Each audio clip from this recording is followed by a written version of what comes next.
안녕하세요. 저는 올해로 40대 후반이 된 평범한 가장 박정호라고 합니다. 현재 직원 4명과 함께 작은 온라인 마케팅 회사를 운영하고 있습니다. 규모가 큰 회사는 아니지만 밤낮 없이 성실하게 일한 덕분에 이제는 제법 안정적인 거래처들을 확보하여 큰 경제적 어려움 없이 가정을 꾸려 나가고 있었죠. 저의 아내 정미라는 주변 사람들이 모두 부러워할 만큼 완벽한 사람이었습니다. 외모가 단아하고 우아할 뿐만 아니라 누구에게나 나긋나긋하고 차분한 말투로 대화를 이끌어가는 사람이었죠.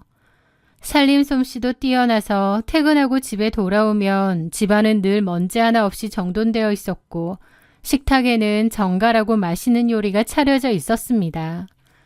아내는 엄마로서의 역할에도 완벽했죠. 저희에게는 연년생으로 낳은 딸과 아들이 있는데 두 아이 모두 대학생이었습니다. 아내가 워낙 교육에 대한 정보력이 뛰어나고 아이들의 학업을 꼼꼼하게 관리해준 덕분에 두 아이 모두 좋은 대학에 진학할 수 있었죠. 부부 동반 모임에 나갈 때면 친구들이나 지인들은 늘 제게 정호 씨는 전생에 나라를 구했나 보다. 재수 씨는 어쩜 저렇게 우아하고 기품이 있으시냐며 칭찬을 아끼지 않았습니다. 저 역시 그런 아내가 자랑스러웠습니다. 밖에서 아무리 힘들고 스트레스 받는 일이 있어도 안정적이고 행복한 가정이 있다는 것이 제 삶의 가장 큰 자부심이자 원동력이었으니까요. 우리 부부는 남들이 흔히 겪는 큰 권태기나 다툼 없이 23년이라는 긴 결혼 생활을 아주 평탄하게 유지해왔습니다. 그때까지만 해도 몰랐죠. 그 긴 세월 동안 완벽해 보이는 제 아내의 이면에 그토록 소름 끼치는 두 얼굴이 숨겨져 있을 것이라고는 단 한 번도 상상해 본 적이 없으니까요. 사건의 발단은 얼마 전 저희 부부의 결혼기념일이 다가왔을 무렵이었습니다. 저는 아내에게 줄 예쁜 꽃다발을 예약하기 위해 오랜 친구인 이찬우가 운영하는 꽃집을 찾았습니다. 찬우 부부는 공간을 반으로 나누어 일을 했는데요. 찬우는 플라워 카페를 운영하고 그의 아내는 안쪽 꽃집에서 플로리스트로 일하고 있었습니다. 찬우 부부와는 종종 부부 동반으로 식사도 하고 모임도 가질 만큼 꽤 가깝게 지내는 사이였죠. 퇴근길에 들러 예약해둔 꽃다발을 찾으러 꽃집 안으로 들어갔는데 찬우의 아내가 꽃을 포장하며 주변을 살피는 것이 느껴졌습니다. 카페에서 커피 머신을 정리하고 있는 찬우의 눈치를 보던 그녀는 제게 꽃다발을 건네며 아주 작고 조심스러운 목소리로 입을 열었습니다. 여기요, 정우 씨. 꽃 너무 예쁘네요. 항상 신경 써주셔서 감사합니다. 저기 내가 할 얘기가 좀 있는데. 뭔데요? 우리 남편은 절대 말하지 말라고 남의 집 일에 참견하는 거 아니라고 했는데요. 그래도 제 성격에 이건 아무래도 정호 씨한테 꼭 말씀을 드려야 할 것 같아서요. 평소 쾌활하던 재수 씨가 심각한 표정으로 뜸을 들이자 저는 의아한 마음에 물었습니다. 무슨 일인데요? 편하게 말씀하세요. 그게 미란 씨 말이에요. 저희 와이프요? 예, 혹시 미란 씨랑 무슨 일 없죠? 제가 영문을 몰라 고개를 젓자 찬우의 아내는 목소리를 더 낮추며 자신이 목격한 이야기를 꺼냈습니다. 전에 우리 부부 동반으로 같이 가서 오리탕 먹었던 식당 기억나세요? 아, 예, 전에 갔었죠. 찬우가 잘 아는 곳이라고. 네, 거기 며칠 전에 제가 동창 친구들이랑 밥을 먹으러 갔거든요. 그런데 화장실 쪽에서 미란 씨를 본 거예요. 저희 와이프를요? 언제요? 저번 주 목요일이었나? 그랬을 거예요. 반가워서 인사하려는데 미란 씨는 저를 못 봤는지 그냥 확 지나가더라고요. 가만 보니까 주차장으로 갔는데 자기 차 갖고 온 것 같더라고요. 그런데 가만히 지켜보니까 차 조수석에 웬 남자가 앉아 있는 거예요. 거리가 좀 있어서 얼굴은 못 봤고 모자를 푹 눌러 쓰고 있긴 했는데 체격이나 옷차림이 정호 씨 같지는 않더라고요. 정호 씨 아니죠? 예, 저는 간 적이 없는데요. 이것 봐, 이럴 줄 알았어. 어쨌든 미란 씨가 운전석에 타자마자 되게 급하게 주차장을 빠져나가더라고요. 근데 평일 낮에 남자랑 같이 외곽에 있는 오리탕집에? 좀 그렇잖아요. 순간 제 머릿속이 하얗게 멈추는 것 같았습니다. 그 자체로 충분히 의심스러운 상황이었죠. 왜냐면 저는 지난주 목요일에도 아내가 누군가를 만난다거나 그 오리탕 식당에 갔다던가 하는 얘기를 전혀 못 들었거든요. 제가 당황하자 찬우 아내가 눈치를 보며 덧붙였습니다.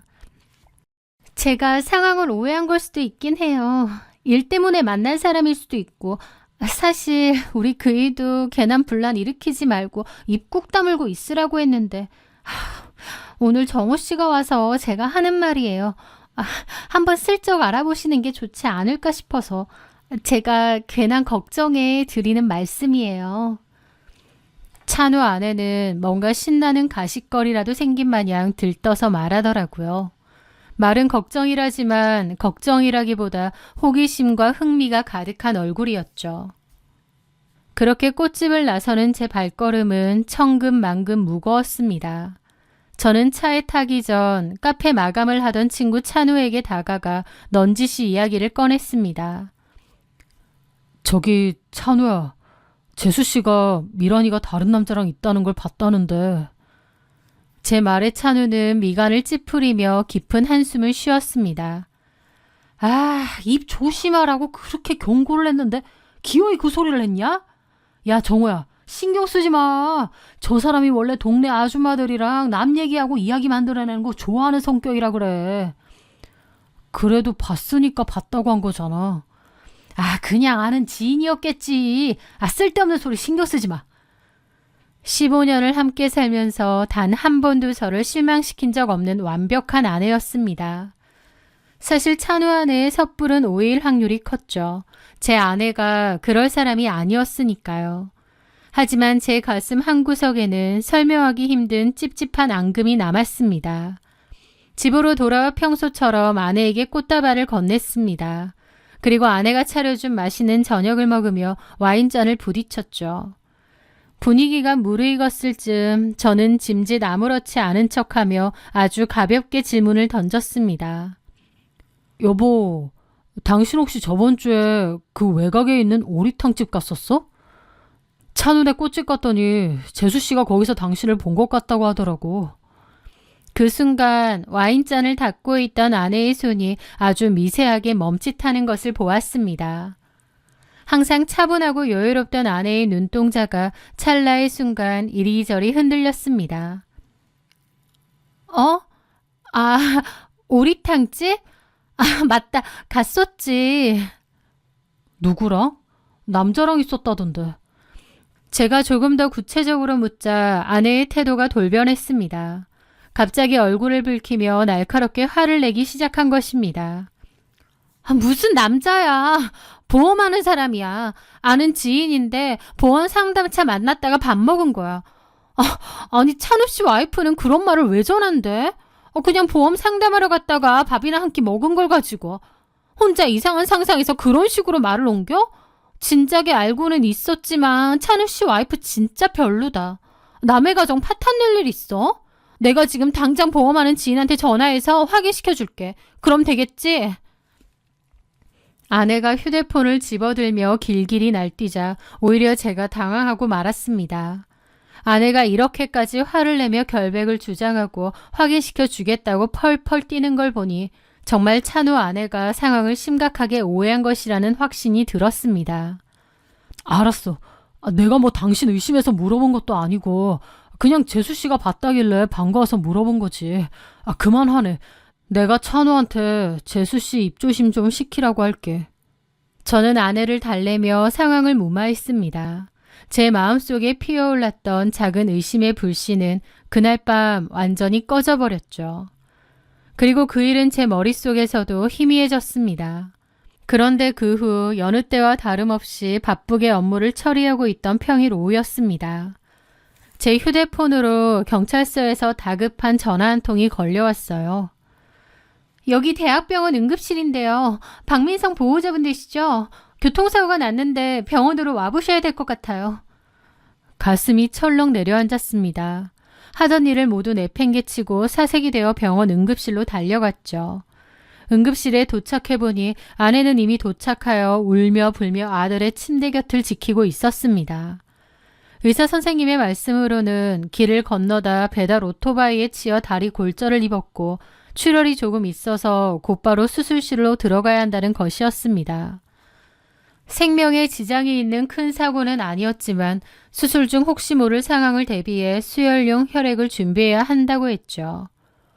혹시 필요하면 제가 수혈을 해줘도 될 것 같은데요, 선생님. 우리 아들이 O형인데 저도 O형이거든요.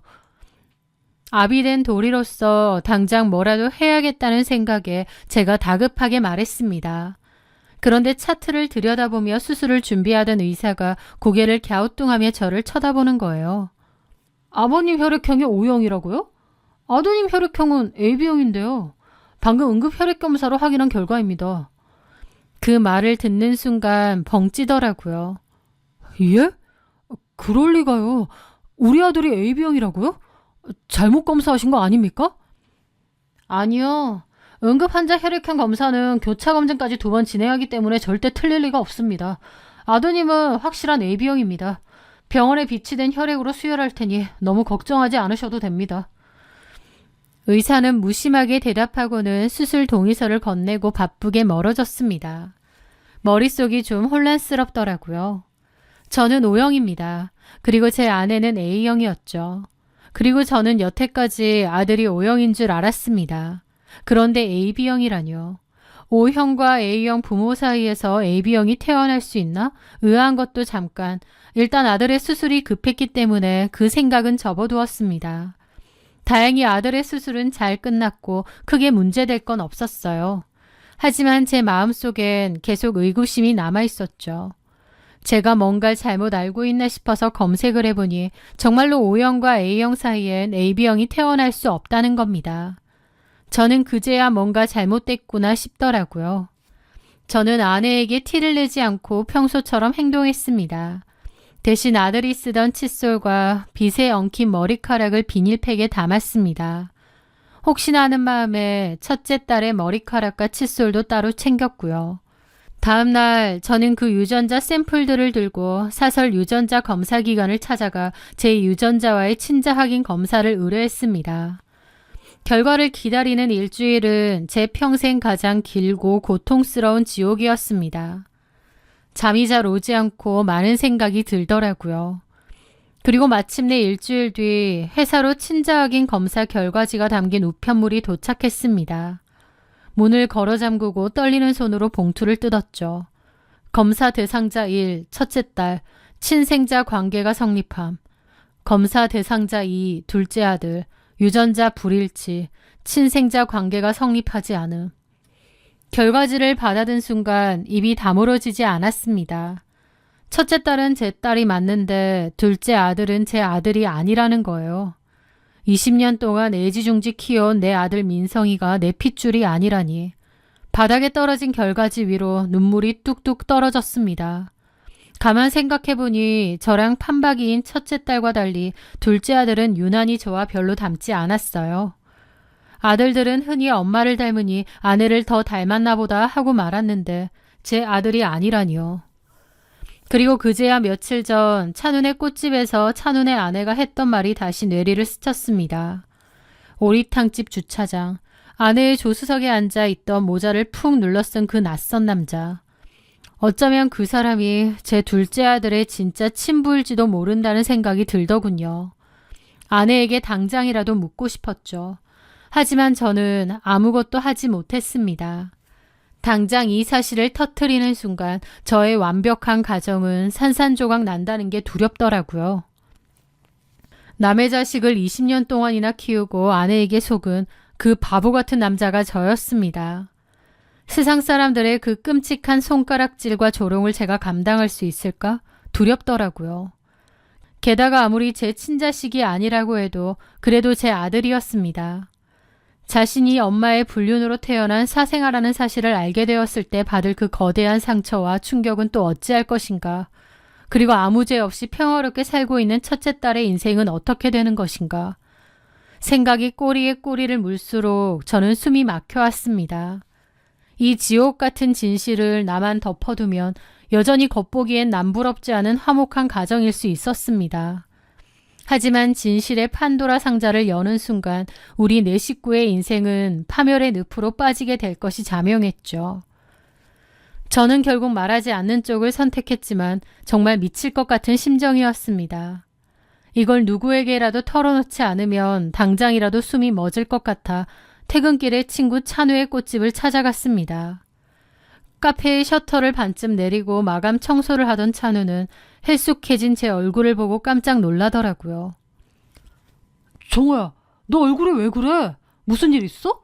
사업에 문제 생겼냐? 찬우가 따뜻한 커피를 내어주며 걱정스럽게 묻자 저는 결국 참았던 눈물을 왈칵 터뜨리고 말았습니다. 40대 후반의 중년 남자가 친구 앞에서 체면도 없이 엉엉 소리내어 울었죠. 그리고 찬우에게 모든 사실을 털어놓았습니다. 결과지를 받아든 찬우의 손도 잘게 떨리고 있었습니다. 이게 무슨... 민성이가 네 자식이 아니라고? 찬우는 믿을 수 없다는 듯 자신의 머리를 감싸쥐었습니다. 미치겠다. 우리 와이프가 그때 오리탕집에서 봤다는 게 그게 헛것이 아니었던 거네. 재수씨가 어떻게 너한테 이러냐? 미친 거 아니야? 찬우는 저를 끌어안고 함께 욕을 해주며 위로했습니다. 저는 눈물을 닦으며 찬우에게 애원하듯 물었습니다. 찬우야, 나 이제 어떡하냐? 당장 집에 가서 엎어버리고 싶은데 애들 생각하면 엄두가 안 나. 민성이가 지가 어떻게 태어난지 알면 애 인생은 어떻게 되겠어. 딸내미는 또 얼마나 충격받겠냐. 가정을 깨는 게 너무 무서워. 그냥 내가 죽을 때까지 이 비밀 무덤까지 가져가고 모른 척 덮고 살아야 할까? 제 절박한 물음에 찬우는 굳은 얼굴로 한숨을 길게 내쉬었습니다. 정호야, 그래. 네 심정 이해한다. 말이 쉽지 가정을 깬다는 게 쉬운 게 아니잖아. 만약 네가 도저히 재수씨를 용서할 자신이 없으면 당장 이혼하고 위자료 청구해서 박살내는 게 맞아. 근데 네 말대로 애들 상처받는 게 무섭고 가정을 깨는 게 두렵다면 그럼 어쩔 수 없지 않냐? 그게 나을까? 만약 나라면 그럴 것 같기도 해. 그리고 네가 덮기로 결심했다면 앞으로 그 남자가 누군지 캐려고도 하지 말고 재수씨한테 티도 내지 말고 평생 네 가슴에만 묻어둬야 해. 어설프게 파헤치다가 너만 더 미치고 피말라 죽는다. 찬우의 조언은 차갑지만 지극히 현실적이었습니다. 진실을 감당할 용기가 없다면 철저하게 침묵해야 했습니다. 저는 결국 눈물을 닦으며 저 혼자만의 뼈를 깎는 고통을 감수하고서라도 가정을 지키기로 침묵하는 쪽을 선택하기로 마음먹었습니다. 내가 나 자신을 속이고 참아내기만 하면 우리 아이들은 안전할 것이라 믿었으니까요. 하지만 사람의 마음은 머리처럼 이성적으로 통제되지 않았습니다. 침묵을 결심하고 집으로 돌아갔지만 둘째 아들의 얼굴을 볼 때마다 나긋나긋하게 말을 건네는 아내의 얼굴을 볼 때마다 너무 괴로웠습니다. 매일 밤 아내와 한 침대에 눕는 것이 끔찍한 고문이었습니다. 그녀의 숨소리를 들을 때마다 그녀의 더러운 행적이 떠올라 피가 거꾸로 솟았죠. 저는 스트레스로 인해 탈모가 오고 위경련을 달고 살며 하루가 다르게 말라갔습니다. 그렇게 지옥 같은 나날을 버티던 어느 주말 저녁이었습니다. 저는 아무렇지 않게 살아가는 아내를 보다가 불쑥 말이 튀어나왔습니다. 당신은 아주 완벽하고 훌륭한 아내지. 여태까지 그렇게 살아왔잖아. 뭔 소리야, 갑자기. 야, 정미란, 나 다 알아. 민성이 내 자식 아니더라. 순간 아내의 얼굴에서 핏기가 완벽하게 사라졌습니다. 아내의 눈동자가 미친 듯이 흔들렸고 입술이 파르르 떨리기 시작했죠. 당신 지금 무슨 미친 소리를... 아내가 덜덜 떨리는 목소리로 부정하려 했지만 저는 그녀의 말을 무참히 잘랐습니다. 민성이 교통사고 나서 수혈할 때 걔 AB형인 거 병원 차트에서 봤어. 난 O형인데 그래서 유전자 검사도 해봤어. 민주는 내 딸 맞는데 민성이는 유전자 불일치더라고. 아내의 입에서 헉 하는 짧은 비명이 터져나왔습니다. 그녀는 양손으로 자신의 입을 틀어막은 채 사색이 되어 굳어버렸습니다. 내가 가정을 깨는 게 무서워서, 애들 상처받는 게 무서워서 무덤까지 안고 가려고 했어. 근데 당신 얼굴 보면서 밥 먹고 잠자는 게 너무 구역질이 나서 도저히 못 해먹겠다. 오리탕집 조수석에 태우고 다녔던 그 모자 쓴 새끼, 민성이 친부 맞지? 그 새끼 아직도 만나고 다니는 거지? 넌 엄마도 아니고 인간도 아니야. 제가 피를 토하듯 쏟아내는 진실 앞에 아내는 어떠한 변명조차 하지 못했습니다. 그녀는 하염없이 눈물만 쏟아냈습니다. 그리고는 아무런 말도 없이 비틀거리며 일어나 안방으로 들어가더니 작은 가방에 대충 옷가지를 쑤셔놓고든 쫓기든 현관문을 열고 집을 나가버렸습니다. 저도 잡지 않았죠. 아내가 가출한 뒤 집안은 엉망이 되었습니다. 저는 아이들에게 차마 진실을 말하지 못하고 엄마랑 아빠랑 크게 다퉈서 엄마가 당분간 친정에 가 있을 거다라며 거짓말로 둘러댔습니다. 아내가 사라지자 속이 시원할 줄 알았는데 오히려 미칠 것 같은 불안감과 공허함이 저를 덮쳤습니다. 아내가 집을 나간 지 3일째 되던 날 저녁, 저는 도저히 맨정신으로 버틸 수가 없어 퇴근 후 다시 찬우의 꼬치 근처로 발걸음을 옮겼습니다. 하소연이라도 하지 않으면 정말 미쳐버릴 것 같았기 때문이죠. 그렇게 찬우네 가게 근처에 차를 대고 걸어가는 중이었습니다. 그런데 카페 뒷문으로 황급히 걸어 나오는 찬우의 모습을 발견했습니다. 찬우는 주변을 두리번거리며 무언가에 쫓기듯 다급한 발걸음으로 어디론가 가는 거예요. 저 자식이 어딜 저렇게 급하게 가지? 의아한 마음이 든 저는 본능적으로 찬우를 부르지 않고 조용히 거리를 유지하며 그의 뒤를 밟기 시작했습니다. 찬우는 꽃집에서 몇 블록 떨어진 아주 한적하고 어두운 이면도로 골목길로 접어들었습니다. 그런데 그 골목 끝에 익숙한 하얀색 세단 한 대가 대어져 있었습니다. 바로 3일 전 가출했던 제 아내의 차였죠. 아내가 왜? 심장이 미친 듯이 쿵쾅거리기 시작했습니다. 찬우는 아주 자연스럽게 아내의 차 조수석 문을 열고 차 안으로 들어가더군요. 멀리서 지켜보니 차 안에서 제 아내는 양손으로 얼굴을 감싸쥐고 오열하고 있었고 조수석에 올라탄 제 친구 찬우는 그런 아내의 어깨를 감싸 안으며 다정하게 그녀의 등을 쓰다듬어 주고 있었습니다. 아내가 무언가 절박하게 이야기를 쏟아내자 찬우는 고개를 끄덕이며 아내의 머리카락을 쓸어 넘겨주었습니다. 그걸 보는 제 머릿속에서 거대한 폭탄이 터지는 것 같더라고요. 아, 저 새끼였구나. 저 새끼가 민성이 아빠구나. 내 아내의 불륜남이 이찬우였어.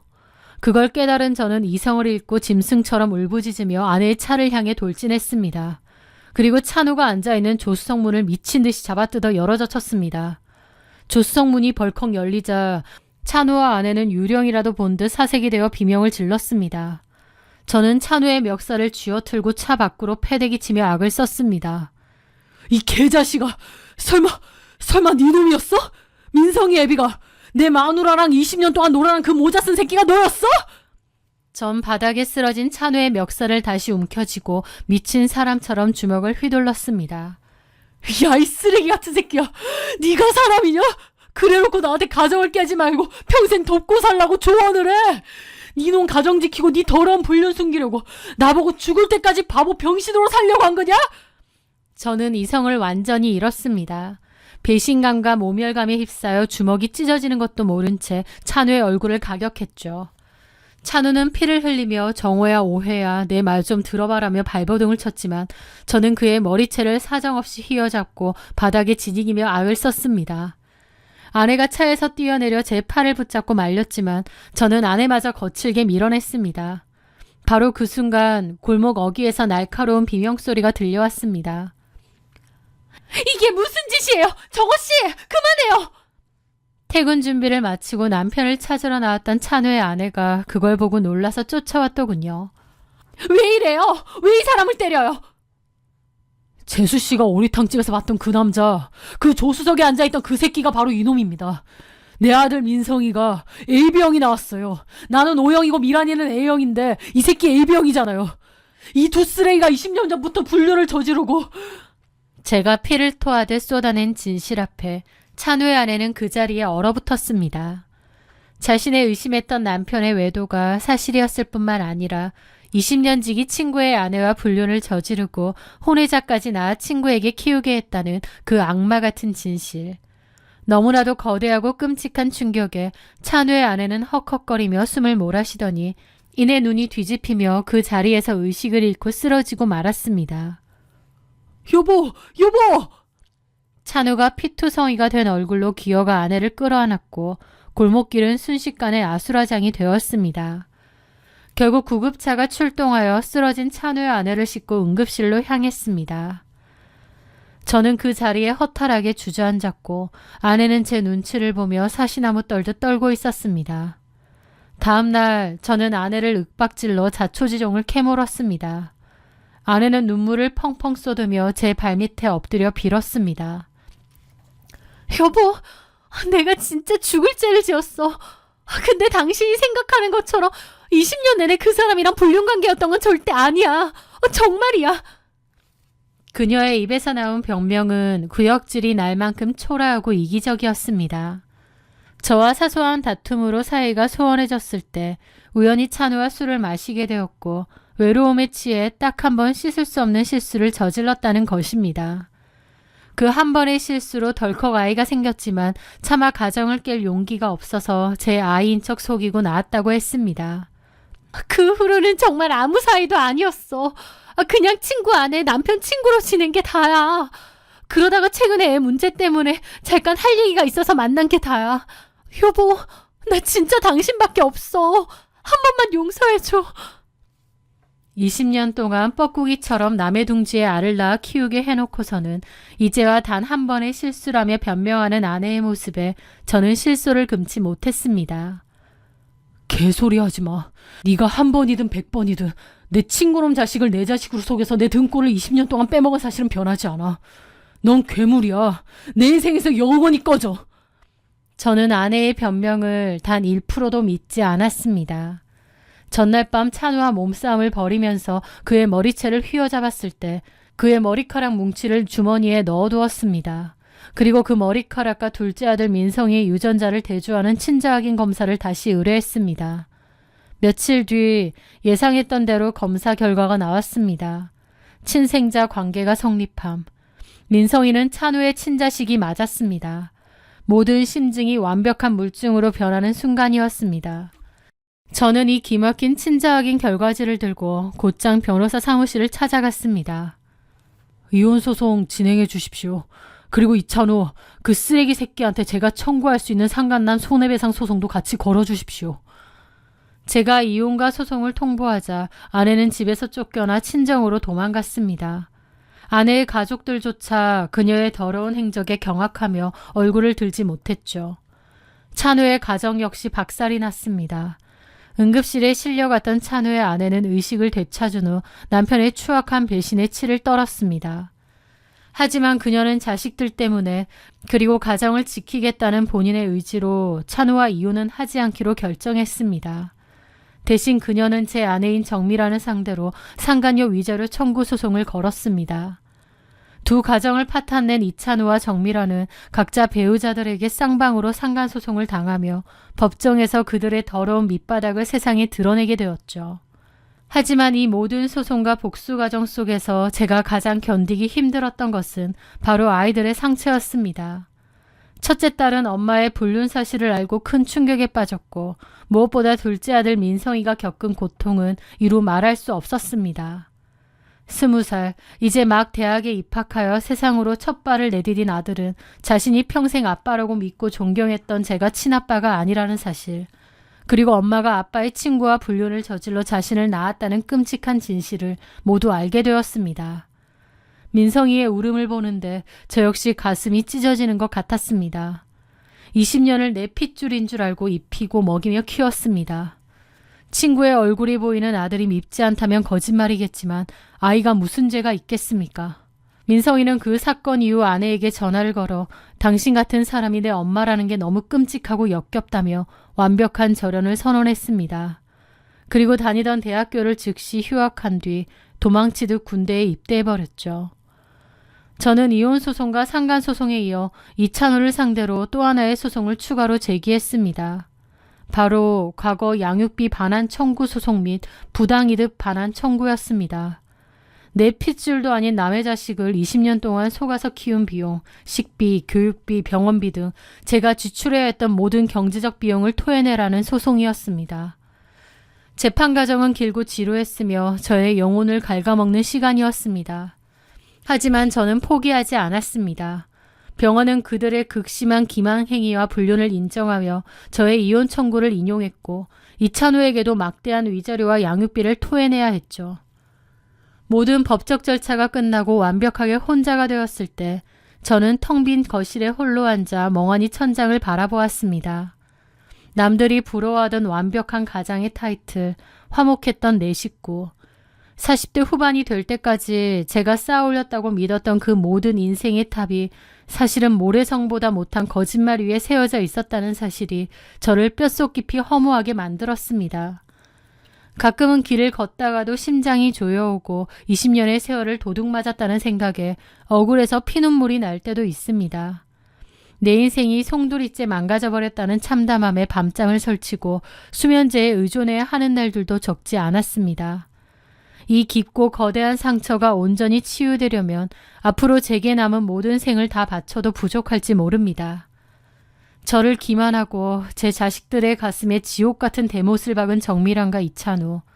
그 두 인간은 제가 죽어서 눈을 감는 그 순간까지 결코 영원히 용서할 수 없을 것입니다. 하지만 저는 이 괴로움 속에서 스스로를 망가뜨리지 않기로 결심했습니다.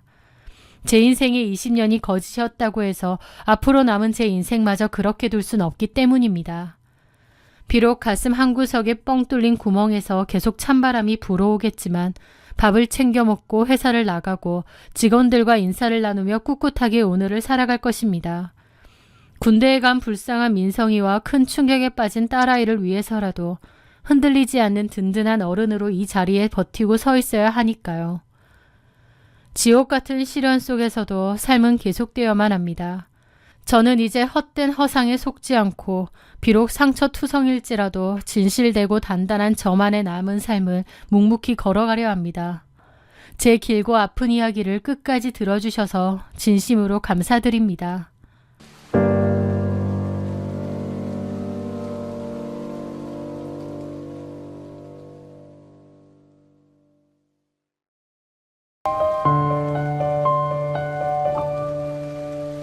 안녕하세요. 저는 40세의 나이에 인테리어 디자인 스튜디오를 운영하며 이제는 눈에 넣어도 아프지 않을 12살 된 아들과 함께 더없이 평온하고 완벽한 일상을 살아가고 있는 한소연이라고 합니다. 제가 오늘 이 자리를 빌어 제 지난 10년간의 결혼 생활과 그 끝에 마주했던 기막힌 배신, 그리고 그 가해자들이 스스로 파멸해가는 과정을 낱낱이 털어놓으려 합니다. 제 사연이 누군가에게는 작은 위로가, 또 누군가에게는 뼈아픈 교훈이 되기를 바라며 담담히 이야기를 시작해 보겠습니다. 저는 30살에 남편 강민우와 결혼했습니다. 당시 남편은 작은 세무법인을 운영하는 세무사였고 저는 평범한 인테리어 회사에 다니는 직장인이었죠. 처음에는 남편의 수입이 나쁘지 않아 남들처럼 평범하고 안정적인 가정을 꾸렸습니다. 하지만 시간이 흐르고 대형 세무 플랫폼들이 우후죽순 등장하면서 남편의 작은 세무법인은 경쟁력을 잃고 빠르게 내리막길을 걷기 시작했어요. 다행히 저희 아들 시우가 5살 때 독립해서 차린 인테리어 디자인 스튜디오가 입소문을 타며 나름 매출이 괜찮았기에 저희 가정의 경제는 큰 문제 없이 유지될 수 있었습니다. 어느새 우리 집의 실질적인 가장은 제가 되어 있기도 했죠. 하지만 경제적 기여도가 역전되었다고 해서 가정 내에서 제 짐이 줄어든 것은 결코 아니었습니다. 남편은 세무법인 매출이 바닥을 치는 와중에도 늘 바쁘다는 핑계를 입에 달고 살았어요. 제가 아이케어를 부탁해도 남일처럼 대하곤 했죠. 여보, 나 오늘 현장 다녀와서 몸살 기운이 있는데 오늘 하루만 시우 학원 픽업 좀 해주면 안 될까? 나 바쁜 거 안 보여? 애 픽업은 그냥 당신이 좀 해. 남편은 집안일과 독박 육아에 시달리는 저를 돕기는커녕 제가 고군분투하는 것을 아주 당연한 일로 여겼습니다. 주변 지인들이 저를 보고 슈퍼맘이라며 혀를 내두를 때도 남편은 그저 무심하게 퉁쳐버리는 지독히 이기적인 사람이었죠. 그래도 저는 남편의 성격이 원래 무뚝뚝하고 살가운 구석이 없는 탓이려니 하며 제 몫이라 생각하고 묵묵히 인내해왔습니다. 저도 싸우는 걸 싫어하고 웬만하면 긍정적으로 좋게 넘어가려는 편이었어요. 남편과 부딪히지 않기 위해서 그냥 제가 다 짊어지며 살려고 했던 거죠. 그러던 어느 날이었습니다. 남편이 퇴근 후 옷을 갈아입으며 무심한 투로 통보하듯 말했습니다. 아 참, 우리 사무실에 이번에 중간급 직원 하나 새로 뽑았어. 그래? 법인 사정도 안 좋은데 인건비 감당 괜찮겠어? 어떤 사람인데? 나이대나 경력은 좀 있고? 제가 무심코 묻자 남편은 평소와 달리 시선을 피하며 대충 얼버무렸습니다. 그냥 경력 좀 있는 사람이야. 내가 알아서 면접 보고 뽑았으니 신경 쓰지 마. 그때는 그저 그런가 보다 하고 넘어갔습니다. 하지만 남편이 꽁꽁 숨기려 했던 그 직원의 정체는 얼마 지나지 않아 남편의 대학 친구 부부 동반 술자리에서 허무하게 폭로되고 말았습니다. 술자리가 무르익어갈 무렵 남편과 대학 시절부터 친했던 한 친구가 아무 생각 없이 툭 한마디를 던졌거든요. 야, 강민호, 너네 회사에 이번에 윤채원 들어갔다며? 남편의 표정이 순식간에 굳어지는 것을 똑똑히 보았습니다. 걔 옛날에 호주 교포랑 결혼해서 이민 가지 않았냐? 듣자 하니까 반년 전에 이혼하고 6살짜리 아들 하나 데리고 맨몸으로 귀국했다던데. 한국에 기반도 없고 막막했겠네. 그래도 네가 선배라고 걷어서 챙겨주는 거지? 의리 있네 자식. 남편은 대학 전공 여자 후배를 직원으로 뽑았던 것이었어요. 그것도 마치 모르는 사람을 뽑은 것 마냥 굴었던 게 어이가 없었죠. 집으로 돌아오는 차 안에서 저는 어이없는 마음에 따져 물었습니다. 당신 왜 나한테 거짓말했어? 새로 뽑은 직원이 아는 사람이라고 안 했잖아. 그러자 남편은 괜히 정색을 하더군요. 거짓말한 게 아니라 굳이 말할 필요를 못 느낀 거야. 사정이 딱하잖아. 이혼하고 애 데리고 맨몸으로 왔는데 학교 선배로서 그 정도 일자리 도움도 못 줘? 속 좁게 진짜 왜 이래? 내 말은 후배를 뽑은 게 문제가 아니라 모르는 사람 뽑은 것처럼 말했잖아. 내가 언제? 당신이 잘못 들었겠지. 그리고 그게 중요해? 라면서 그냥 어물쩍 넘어가려는 겁니다. 좀 황당했지만 더 이상 싸우기 싫어 입을 다물었습니다.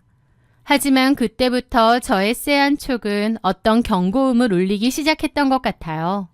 왜냐면 그 후배라는 윤채원이 입사한 이후 남편의 행동은 눈에 띄게 수상해졌거든요. 평소에는 대충 옷만 걸치고 다니던 사람이 그맘때부터 부쩍 외모에 신경을 쓰기 시작했습니다. 아침마다 거울 앞에서 왁스로 머리를 만지고 고가의 정장을 차려입으며 향수까지 뿌리고 출근을 하더군요. 그의 얼굴에는 알 수 없는 설렘과 활력이 붕 떠 있었던 거죠. 더 기가 막힌 일들은 그 후에 벌어졌습니다. 어느 날부터인가 남편이 매일 퇴근이 늦어지길래 처음엔 일이 많아서 그런 줄 알았어요. 그런데 나중에 알고 보니 퇴근 후 동네가 반대 방향인 윤채원을 집에 데려다주고 온다는 것이었습니다. 저는 도대체 퇴근 때마다 직원을 왜 데려다주냐고 물었어요. 도저히 이해가 안 되더라고요. 그런데도 남편은 또 아무렇지 않게 저를 예민한 사람으로 몰아가는 겁니다. 채원이네 동네가 좀 치안이 안 좋다 그래서 퇴근하는 길에 잠깐 데려다 주는 거야. 그게 무슨 퇴근하는 길이야. 우리 집이랑 그쪽 동네는 방향이 완전 반대인데. 모르는 사람도 아니고 선배로서 그 정도도 못 해주냐? 그게 뭐가 문제라고. 너는 어떻게 그렇게 속이 좁아? 혼자 애 키우고 사는 사람인데 선배이자 대표로서 그 정도 도와줄 수도 있는 거지. 돌아가봤자 많이 돌아가는 것도 아닌데. 라면서 오히려 저를 속 좁은 여자 취급하더라고요. 사실 말도 안 되는 거였죠. 같은 방향이라 해도 매일 데려다 준다는 게 좀 그런데 심지어 아예 다른 방향, 들렀다 오면 30분도 넘는 거리였습니다. 남편은 펄쩍 뛰었지만 저는 남편과 그 채원이란 여자 사이에 뭔가 있는 건 아닐까 점차 의심이 커졌습니다.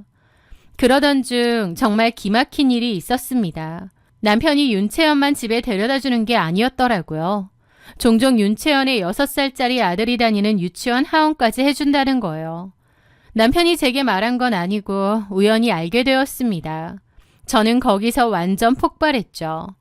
왜냐면 남편은 저희 아들인 시우 유치원에는 와본 적도 없는 사람이거든요. 아들 유치원 이름만 알지 정확히 위치가 어딘 줄도 몰라요. 등원은 등원 버스를 타고 다니고 하원은 제가 도맡아 했거든요. 하지만 제가 피치 못할 사정이 생겨 남편에게 하원을 부탁할 때도 있었습니다.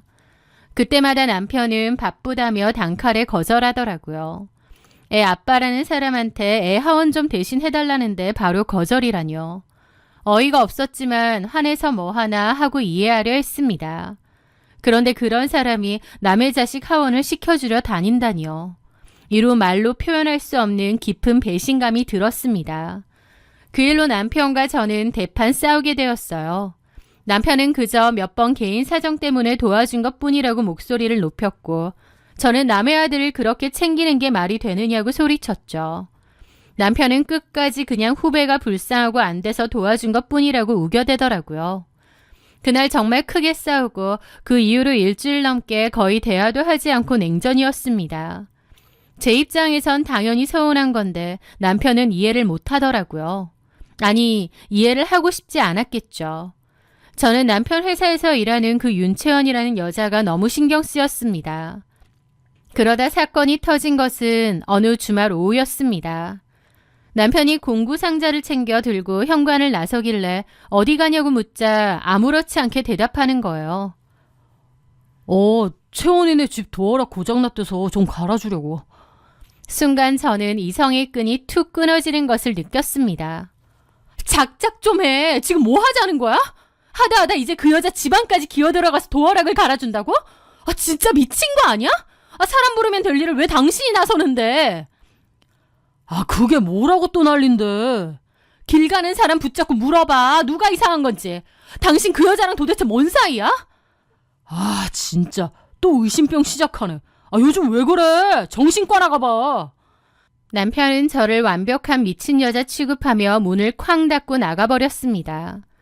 남편과 윤채원이 결코 일반적인 사이가 아니라는 걸 완벽하게 깨달았어요. 사실 진작에 눈치는 챘는데 그냥 애써 덮어놓고 모른 채 했던 것 같아요. 하지만 이런 식으로 나오는 걸 보니 이건 완전 노골적으로 저를 기만하고 있는 것 같더라고요. 진실을 확인하기 위해 남편이 깊이 잠든 날 몰래 그의 휴대폰 잠금을 열어보았습니다. 남편의 핸드폰을 연다는 건 판도라의 상자를 여는 것 같았죠. 뭔가 이상하다, 이건 아니다 알고는 있었지만 애써 모른 채 하고 지내다가 결국 저도 폭발한 거니까요. 그렇게 떨리는 손으로 들어간 대화방. 혹시나 했는데 역시나더라고요. 제 예상대로 그 두 인간들의 경악스러운 대화들이 가득했으니까요. 남편은 윤채원의 환심을 사기 위해 고가의 명품 가방과 의류, 심지어 그녀의 아들을 위해 여러 장난감까지 수시로 선물하며 공세를 퍼붓고 있었습니다. 남편 혼자서 윤채원이 좋아서 어쩔 줄 몰라 갖다 바치는 느낌이고 윤채원은 그걸 적극적으로 이용하면서도 남편의 애간장을 태우는 것 같았죠. 채원아, 오늘 산 가방 마음에 들어? 너 때문에 요즘 사는 게 너무 행복하다. 진짜 오랫동안 잊고 지냈던 설렘을 느껴. 고마워. 이에 대한 윤채원의 답장은 더 가관이었습니다. 오빠 진짜 다정하다. 대학교 땐 왜 몰랐을까? 이럴 줄 알았으면 그때 오빠랑 결혼할 걸 그랬어. 우리 아들도 오빠 엄청 좋아하는 거 알지? 오빠가 사준 장난감 그거 구하기 힘든 건데 너무 고마워. 고맙긴. 나 더 해줄 수도 있어. 알잖아. 내가 예전에 너 많이 짝사랑했던 거. 네가 거절했지만 네가 내 첫사랑이었어. 무슨 첫사랑까지. 그리고 그게 언제적 일인데. 난 진심이었어. 남자는 첫사랑을 절대 못 잊는데. 됐네요. 그냥 오빠랑 나랑은 이 정도 사이가 적당해. 나 오빠 와이프한테 머리채 뜯기고 싶지 않거든요. 우리 그냥 지금처럼 쿨하고 편하게 지내자. 하지만 오빠한텐 늘 고마워하는 거 알지? 오빠 덕분에 한국 생활이 힘들지 않은 것 같아. 채연아, 네가 마음의 준비만 된다면 난 언제든 너한테 갈게. 진심이야. 대화를 읽어 내려갈수록 저는 피눈물이 쏟아지는 분노를 느꼈습니다. 알고 보니 윤채원은 남편의 첫사랑이었어요. 남편은 윤채원을 많이 좋아했던 모양이었는데 윤채원이 이혼하고 한국으로 오니 옳다쿠나 신나서 회사에 취업도 시켜주고 집에도 데려다주고 지극정성이었던 겁니다. 남편은 이혼도 상관없다는 식으로 나오는 걸 보니 알겠더라고요. 남편은 정말 저랑 이혼해도 상관이 없었던 겁니다. 그만큼 윤채원에게 완전 홀린 거였죠. 다만 그 대화를 보면 남편은 윤채원이 좋아서 어쩔 줄 몰라 하고 윤채원은 그런 남편의 마음을 아주 교묘하게 이용하며 적당히 선을 긋고 단물만 쏙 빼먹고 있는 것 같긴 하더군요. 그걸 보는데 참 여러 가지 마음이 들었습니다. 비참함, 서러움, 배신감. 하지만 남편의 마음이 완전히 뜬 것을 조금은 예상하기도 했습니다. 설마 했는데 그걸 눈으로 확인한 것뿐이었죠. 저는 최대한 침착하게 제 휴대폰을 꺼내 그들의 대화 내용 전체와 선물 결제 내역, 그리고 남편이 그 여자 집 주소로 보낸 물건들의 배송 내역까지 하나도 빠짐없이 사진으로 촬영했습니다. 그리고 다음 날 아침 출근 준비를 하던 남편의 얼굴에 증거 사진들을 프린트한 종이다발을 가차없이 집어 던졌습니다. 선배로서 사정이 딱한 후배를 도와. 자식은 나 몰라라 하면서 남의 자식 챙기고 명품 가방 사다 바치며 키라리 아저씨 노릇하니까 좋니? 첫사랑, 잊고 지냈던 설렘, 아주 연병을 떨고 있네. 얼굴이 사색이 될 줄 알았던 남편은 증거를 보고도 정작 자신이 무엇을 잘못했는지 안중에도 없다는 듯 뻔뻔하게 성을 내기 시작했습니다. 이제 하다 남의 폰을 뒤져. 너 이거 엄연한 사생활 침해고 범죄야. 알아? 사생활 침해 같은 소리 하고 있네. 내가 사생활 침해면 너는 불륜이야. 나랑 우리 시우한테 미안하지도 않아? 제가 악을 쓰며 소리치자 남편은 비겁하게 대답을 회피한 채 가방을 챙겨 들고 집을 나가버렸습니다. 뒤통수에 대고 얘기 끝내고 가야지 뭐 하는 짓이냐고 해도 남편은 뒤도 돌아보지 않고 집을 떠나더라고요. 그리고 그 길로 사흘간 집에 들어오지 않았습니다. 남편이 가출한 그 사흘 동안 저는 홀로 앉아 차분하게 제 현실을 따져보았습니다. 사실 남편은 지난 10년간 단 한 번도 제대로 된 아빠 노릇을 한 적이 없었고 부부로서 저를 사랑하고 배려해 준 적도 없었습니다. 여태까지는 그게 남편의 성격이라고 믿고 살아왔어요. 그래야 제가 덜 비참했으니까요. 그런데 윤채원에게 하는 걸 보니 아니었습니다. 남편은 충분히 잘하려면 얼마든지 잘할 수 있는 사람이었어요. 저한테는 그럴 필요가 없었으니 그렇게 하지 않았던 거였습니다. 참 서럽더라고요. 내가 뭐가 부족해서 이런 취급을 받고 대접을 받았어야 했는지.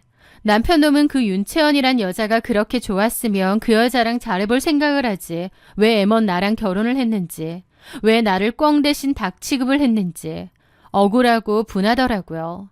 그런데 사실 억울하고 분한 건 둘째치고 이혼을 한다 해도 남편이 제 인생에 없다고 해도 아쉬울 것은 단 하나도 없었습니다. 워낙 무심하고 가정적이지도 않았고 저 혼자서 모든 것을 다 책임지고 살았기 때문에 남편이 없다는 것이 저에게는 크게 불편할 게 없었던 거죠. 경제적으로도 불편할 게 없고요. 오냐, 이혼해주마. 네가 그렇게 좋아하는 그 윤채원이랑 여자랑 100년 해로해라. 그런 체념까지 들었습니다.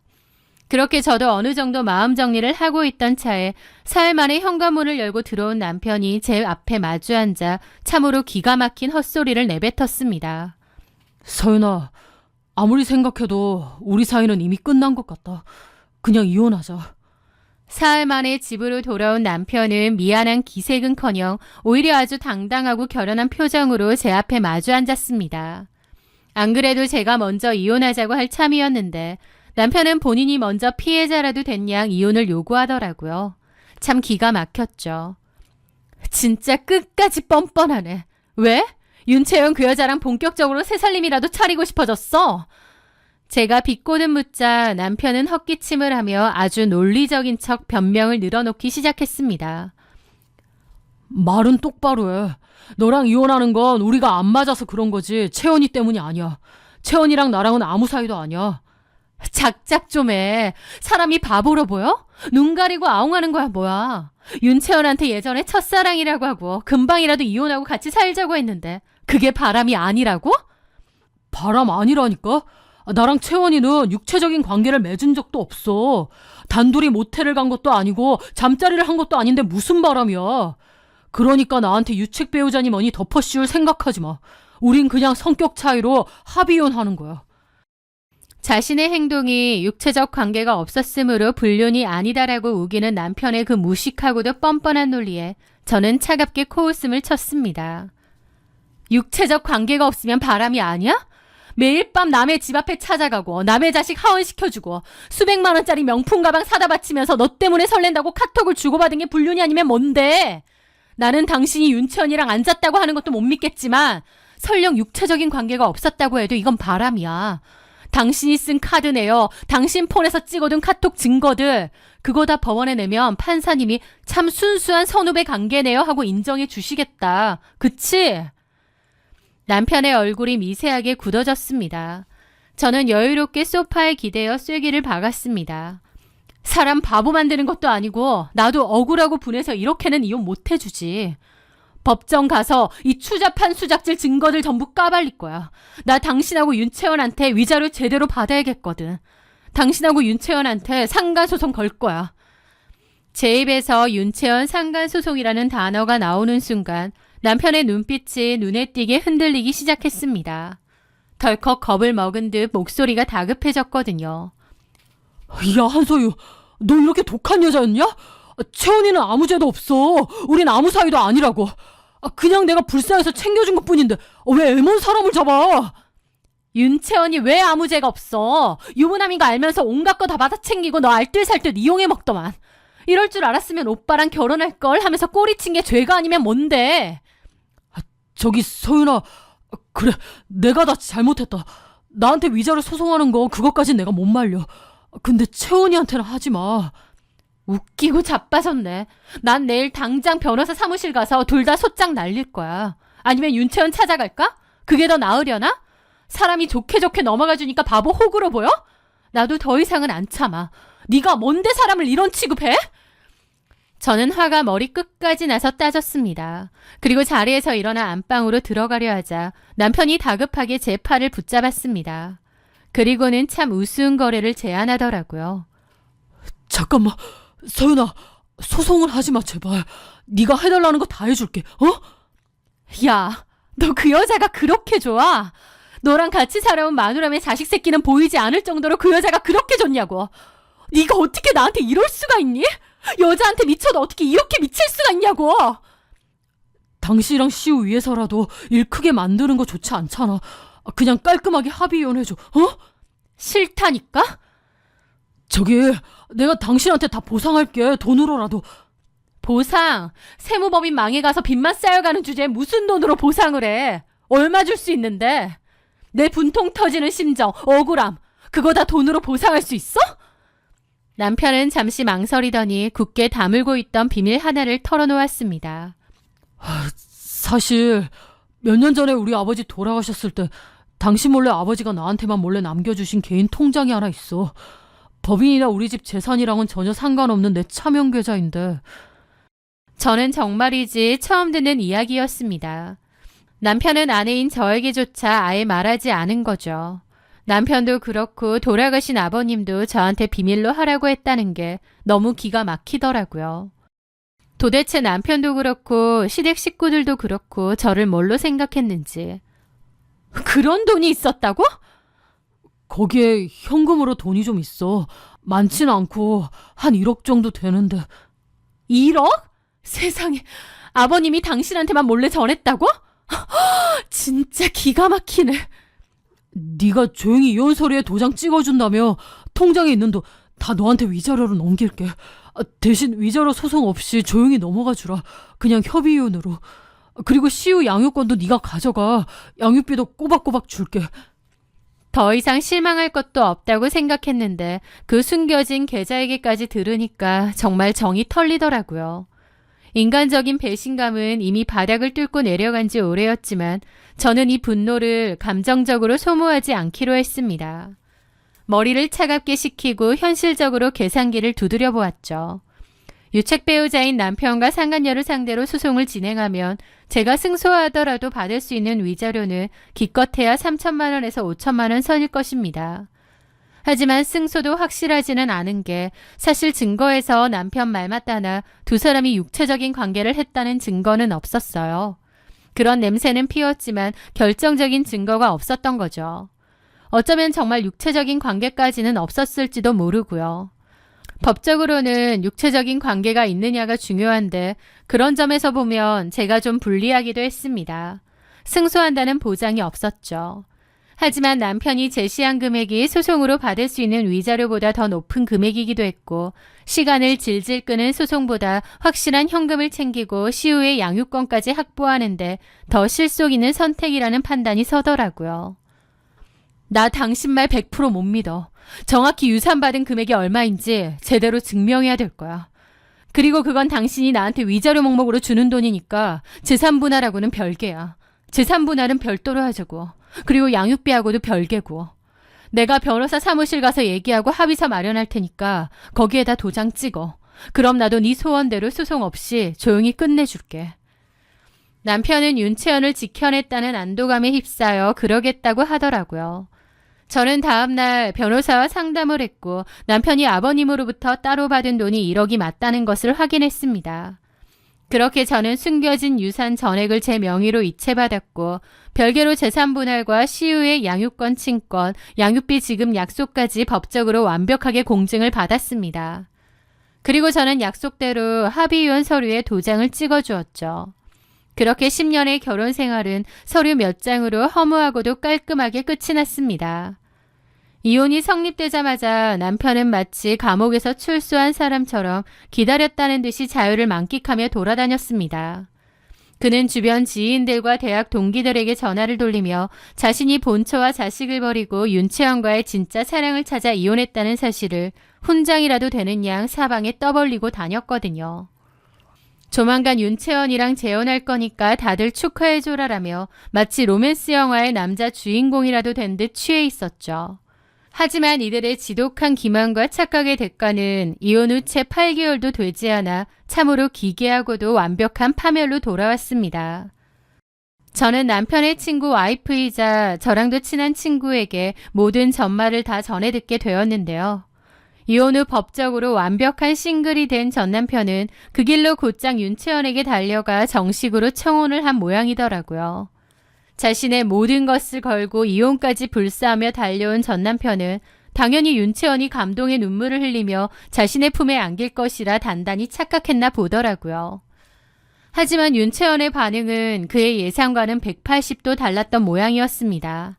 왜냐면 윤채연에게 제 전 남편은 그저 호구처럼 부려먹기 좋은 돈통이자 귀국 후 척박한 한국 생활에서 쉽게 돈을 벌 수 있게 해준 수단일 뿐이었으니까요. 그녀의 눈에 전 남편은 능력도 없는 데다 아내와 친자식을 버린 의리도 없는 인간. 게다가 결혼 상대로도 별다른 매력 없는 늙은 아저씨일 뿐이었겠죠. 과거에도 전 남편이 윤채연을 짝사랑해서 몇 번 들이댔나 본데 그때도 윤채연은 거절을 했다고 했죠. 그때 거절했는데 이제 와서 남편에 대한 마음이 달라질 리 만무했습니다. 전 남편은 윤채연이 이혼을 하고 핸디캡이 있으니 자기를 받아줄 거라 생각했겠지만 윤채연 입장에선 전 남편을 적당히 이용만 할 뿐 잘 될 생각은 눈꼽만치도 없었던 겁니다. 그런데 혼자 김칫국 마신 전 남편이 정식으로 사귀자고 압박하며 재혼을 밀어붙이기 시작하자 가벼운 어장관리를 즐기던 윤채연은 기겁을 하며 뒤로 물러선 모양이에요. 애 때문에 재혼을 할 생각이 없다, 시간을 두고 생각하자고 했나 본데 전 남편은 쉽게 물러서지 않았습니다. 이혼하고 갖고 있는 재산 탈탈 털어서 윤채연에게 갔는데 윤채연의 반응이 생각과 다르니 전 남편도 꽤나 당황했겠죠. 결국 윤채연은 출근도 하지 않은 채 남편의 세무법인 팩스로 딸랑 사직서 한 장을 던져 넣었다고 했습니다. 남편의 모든 연락처를 차단해버린 채 말이죠. 심지어 전 남편이 사색이 되어 그녀의 동네로 달려갔을 때 윤채연이 살던 오피스텔은 이미 텅 비어 있었다고 하더라고요. 그 후 전 남편은 완전 실성한 사람처럼 방황했다고 했습니다. 얼마나 어이가 없고 한심한지 웃음도 안 나오더라고요. 하지만 전 남편이 아직 모르는 윤채원의 야반도주 뒤에 숨겨진 진짜 소름 끼치는 진실이 하나 더 남아 있었습니다. 그 진실이 수면 위로 드러나는 순간 전 남편의 인생은 돌이킬 수 없는 완벽한 지옥으로 곤두박질 치게 됐죠. 야반도주하듯 자취를 감춰버린 윤채원을 찾아 전 남편 강민우는 흥신소까지 동원해 기어코 윤채원을 찾아낸 모양이었습니다. 그리고 그녀의 집 앞을 찾아가 문을 두드리고 소란을 피웠던 모양이었습니다. 하지만 윤채원이 매몰차게 도망친 데에는 상상조차 하지 못했던 소름 끼치는 진짜 이유가 숨겨져 있었습니다. 사실 윤채원에게는 귀국 직후부터 재혼을 전제로 만나고 있던 진짜 남자친구가 따로 있었다고 해요. 전 남편 강민우는 그저 그녀가 한국에 들어와 자리를 잡는 동안 이용해 먹을 일종의 돈통에 불과했던 모양이었습니다. 행여라도 이 늙고 눈치 없는 전 남편의 집착 때문에 자신의 진짜 남자친구와의 재혼 계획이 틀어질까 두려웠던 윤채원은 그를 완벽하게 떼어내기 위해 아주 잔인하고도 치밀한 덫을 놓았습니다. 전 남편이 눈이 뒤집혀 윤채원의 집 앞으로 찾아와 소란을 피우던 어느 날 밤, 윤채원은 그가 그동안 집착하며 보냈던 수백 통의 문자와 부재중 전화내역, 그리고 집 문을 두드리는 현장 증거를 모조리 모아 경찰에 연락해 전 남편을 스토커로 신고해버린 거죠. 전 남편은 그 자리에서 현행범으로 체포되어 경찰서 유치장에 갇히는 신세가 되었습니다. 그리고 경찰서 조사실에 윤채원의 연락을 받은 그녀의 진짜 예비 남편이 들이닥쳤습니다. 건장한 체격의 그 남자는 전 남편에게 살벌하게 경고했다고 하죠. 당신이 강민우야? 나이 처먹고 할 짓이 없어서 채연이 주변을 스토커처럼 어슬렁거려? 그 남자는 가차없이 전 남편을 모욕했습니다. 머리 끝까지 억울함이 치솟은 전 남편은 경찰과 그 남자 앞에서 핏대를 세우며 항변했습니다. 스토커라니 무슨 소리야. 나랑 채원이는 서로 사랑하는 사이였어. 나는 쟤 때문에 이혼까지 한 거라고. 우리가 얼마나 애틋했는데. 하지만 그 순간 윤채원이 경찰 앞에서 눈물을 뚝뚝 흘리며 던진 한마디는 전 남편의 숨통을 완벽하게 끊어놓았습니다. 사랑하는 사이라뇨? 이보세요 대표님. 우리가 무슨 사랑하는 사이였나요? 막말로 우리가 무슨 사귀는 사이도 아니었고 어떤 관계가 있었던 것도 아니잖아요. 저는 그저 이혼하고 혼자 아이 키우는 싱글맘이었고 저 대표라는 사람은 자기 권력을 이용해서 지속적으로 저를 괴롭히고 껄떡거린 것뿐이에요. 혼자 망상에 빠져서 가정 버리고 와놓고 저한테 책임을 뒤집어 씌우는 거라고요. 라고 했다더군요. 참으로 기가 막힌 인과응보였습니다. 불과 몇 달 전 제게 이혼을 요구할 때 남편은 제 눈을 똑바로 보며 이렇게 당당하게 우겼었죠. 윤채원과 육체적인 관계는 없었으니 바람이 아니다라고요. 그가 이혼의 책임을 피하기 위해 내세웠던 그 알량하고 비겁한 변명이 이제 와서 자신을 망상에 빠진 정신병자 스토커로 전락시키는 가장 완벽한 족쇄가 되어버린 것입니다. 육체적 관계도 없었으니 연인이라는 것을 증명할 길은 없었고 남은 것은 직장 상사가 부하 직원에게 일방적으로 헌신하며 부담스러운 카톡을 쏟아낸 찌질한 스토킹의 증거들 뿐이었습니다. 윤채원은 이 일을 먼저 대학 동문들과 선후배들 사이에 소문낸 모양이고 이 추악하고도 찌질한 스캔들은 순식간에 쫙 퍼져나갔죠. 제 귀에까지 들어올 정도로요. 이혼 직후 남편이 조강지쳐 버리고 진짜 사랑을 찾았다며 떠벌리고 다녔던 탓에 그 파급력은 더욱 컸고요. 지인들이 등을 돌리자 가뜩이나 위태롭던 그의 세무법인 평판 또한 바닥으로 추락했습니다. 여직원 스토킹하다가 경찰서 들락거리는 세무사에게 기장을 맡길 거래처는 어디 있겠나요? 기존의 고객들과 일을 맡기던 지인들마저 줄줄이 계약을 해지하며 떠나갔죠. 그렇게 완벽하게 나락으로 떨어져 허우적거리던 어느 늦은 밤, 제 휴대폰 화면에 익숙하지만 역겨운 번호가 떴습니다. 전 남편이었습니다. 이혼 후 저희 아들 안부 한번 묻지 않고 찾아오지도 않던 인간이 이제 와서 연락을 한 거예요. 서윤아, 자? 수화기 너머로 들려오는 신목소리는 예전에 그 오만하고 뻔뻔했던 강민우가 아니었습니다. 한껏 주눅이 들고 패배감에 찌든 찌질한 목소리였죠. 무슨 일이야? 할 말 있으면 빨리 해. 제가 차갑게 대답하자 전 남편은 코를 훌쩍이며 구질구질하게 감정에 호소하기 시작했습니다. 우리 시우가 너무 보고 싶다. 시우 보러 가면 안 될까? 참으로 염치 없고 가증스럽더라고요. 세상 모두에게 버림받고 갈 곳이 없어지자 이제 와서 아들을 방패막이 삼아 제 곁을 기웃거리려 하는 꼴이 헛웃음만 자아냈습니다. 저는 한치의 동요도 없이 단호하고 싸늘하게 일갈했죠. 시우는 너 보고 싶지 않대. 12살이면 알 거 다 아는 나이야. 시우가 먼저 그러더라. 아빠 같은 사람은 두 번 다시 보고 싶지 않다고. 내 아들도 널 보길 끔찍하게 거부하니까 면접 교섭은 어려울 것 같아. 저의 서늘한 거절에 전 남편은 당황하여 우물쭈물거리며 어떻게든 매달리려 발버둥을 쳤습니다. 서윤아, 제발. 내가 진짜 미안해. 내가 진짜 사죄할게. 우리 한 번만 만나서 밥이라도 먹으면서 얘기 좀 하자. 어? 저는 끓어오르는 경멸을 애써 억누르며 피식 차가운 미소를 지었습니다. 나 다 들었어. 윤채원한테 스토커 취급받고 버려졌다며? 윤채원은 그럴 생각도 없었는데 너 혼자 북치고 장구친 거라며. 누가 그래? 윤채원 그년이 그래? 진짜 그년 가만 안 둘 거야. 놀고 있네. 소문 다 났어. 너 그래놓고 이제 와서 만만했던 내가 아쉬운 모양인데 진짜 사람 끝까지 비참하게 만드네. 내가 경고하는데 나한테 자꾸 이런 식으로 전화질하면 나도 너 스토커로 경찰에 고소해버릴 수도 있어. 서윤아! 찌질하게 굴지 말고 이제 네 인생 살아. 네가 원하는 이혼 해줬으니까. 저는 그대로 전화를 끊고 즉시 그의 번호를 영구 차단해버렸습니다. 쓰레기 같은 전 남편을 제 인생에서 영원히 추방해버린 지 어느덧 많은 시간이 흘렀습니다. 저는 남편이란 존재가 없는 요즘 오히려 더 평온하고 해방감 넘치는 삶을 살고 있어요. 사실 진작에 끝냈어야 되는데 너무 늦은 건 아닌가 싶을 정도입니다. 제 가치를 몰라주고 그놈의 첫사랑에 빠져있던 어리석은 전 남편. 평생을 후회와 회한 속에서 살길 바래요.